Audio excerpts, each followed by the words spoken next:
C'est une histoire assez folle quand on y pense. Après avoir investi des milliards, deux géants mondiaux de l'énergie, BP et Shell, sont en train de faire une marche arrière spectaculaire. Ils se retirent petit à petit des énergies renouvelables, un secteur qu'ils avaient pourtant l'air de soutenir à fond. Alors la grande question c'est pourquoi? Pourquoi ce retournement de situation? Est-ce que c'est juste une histoire de gros sous, un simple calcul financier, ou est-ce qu'il y a quelque chose de plus profond qui se joue? C'est ce qu'on va essayer de démêler ensemble. Pour bien comprendre, il faut faire un petit retour en arrière, parce que cette décision, elle ne sort pas de nulle part. Prenons BP par exemple. Dès la fin des années 90, il voulait être Beyond Petroleum, au-delà du pétrole.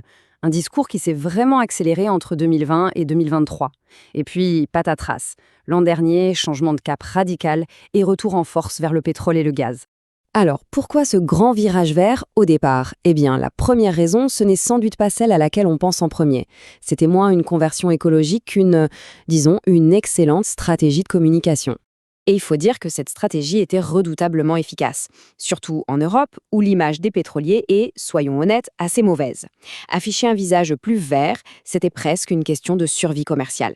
Et puis c'était aussi une sorte de bouclier juridique, une manière de se protéger contre les attaques des ONG. Comme le rappelle bien l'expert Jean-Pierre Favnec, ce slogan Beyond Petroleum, c'était bien plus qu'un simple coup marketing. Ça a vraiment forgé l'image de BP pendant des années. Sauf que même la meilleure communication du monde finit toujours par se heurter à un mur, celui de la réalité financière. Et c'est exactement là que le beau vernis vert a commencé à se fissurer. Parce que derrière les belles paroles, il y a les chiffres. Et les chiffres, eux, ne racontaient pas du tout la même histoire. Tout peut se résumer en un seul mot, rentabilité. Pendant que BP et Shell investissaient massivement dans le vert, leurs grands rivaux américains, comme ExxonMobil ou Chevron, sont restés fidèles au bon vieux pétrole. Résultat, leurs profits ont explosé, et ça, les actionnaires, où qu'ils soient, l'ont bien remarqué. La mécanique est assez simple en fait. 1. Les projets renouvelables ne rapportaient pas autant d'argent que prévu. 2. Les gros investisseurs, comme les fonds de pension, ont commencé à taper du poing sur la table. Leur message était clair, on est là pour gagner de l'argent. 3. Face à cette pression, les dirigeants n'ont pas eu d'autre choix que de changer de stratégie. D'accord, mais alors, pourquoi ces énergies renouvelables n'étaient-elles pas si rentables? Pour le saisir, il faut regarder un peu plus loin que l'image d'Épinal de l'éolienne dans un champ. Le mot-clé, le voilà, l'intermittence. C'est un défi technique majeur. C'est simple, le soleil ne brille pas la nuit et le vent ne souffle pas sur commande. Et cette irrégularité, c'est un vrai casse-tête pour la stabilité de tout le réseau électrique. Et là, on touche vraiment au cœur du problème. C'est un vrai paradoxe. Sur le papier, la promesse est belle. Une fois que l'éolienne est construite, le vent est gratuit. Le coût de production est quasi nul. Sauf que la réalité est beaucoup plus complexe. Pour gérer l'intermittence, il faut des centrales de secours, souvent au gaz ou au charbon, prêtes à démarrer. Et surtout, il faut investir des sommes folles pour adapter tout le réseau électrique. Et la conclusion de l'expert Samuel Furfari est assez directe. À cause de tous ces coûts cachés, qu'on appelle les coûts de système, les renouvelables peuvent, contre toute attente, faire augmenter la facture d'électricité globale. Une énergie gratuite qui finit par coûter plus cher, voilà le paradoxe. Maintenant, si on prend un peu de hauteur, on se rend compte que ce revirement de BP et Shell, c'est le symptôme d'un conflit beaucoup plus large. Un conflit entre les ambitions politiques d'un côté et les lois de la physique et de l'économie de l'autre. Il faut bien comprendre une chose, cette transition énergétique à marche forcée, elle n'a pas vraiment émergé de l'industrie elle-même.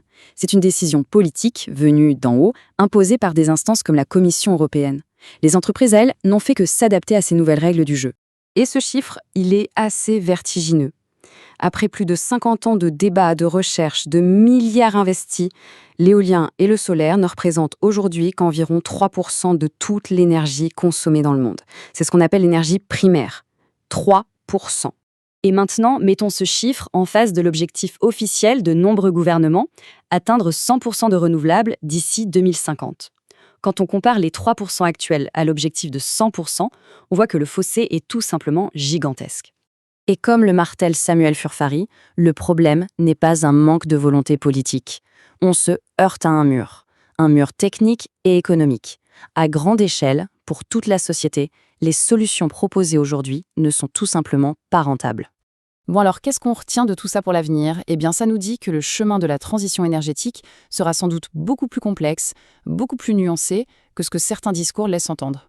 La route est pleine d'obstacles. L'intermittence nous oblige à garder des centrales fossiles sous la main, au cas où. Les réseaux électriques ont besoin d'investissements colossaux. La fabrication des batteries dépend de métaux dont l'extraction est limitée et polluante. C'est pour ça que de plus en plus d'experts disent que sans le nucléaire et le gaz naturel en complément, la transition est mission impossible. Donc, si on devait résumer les grandes leçons de cette histoire, primo, pour une entreprise cotée en bourse, la rentabilité reste le juge de paix.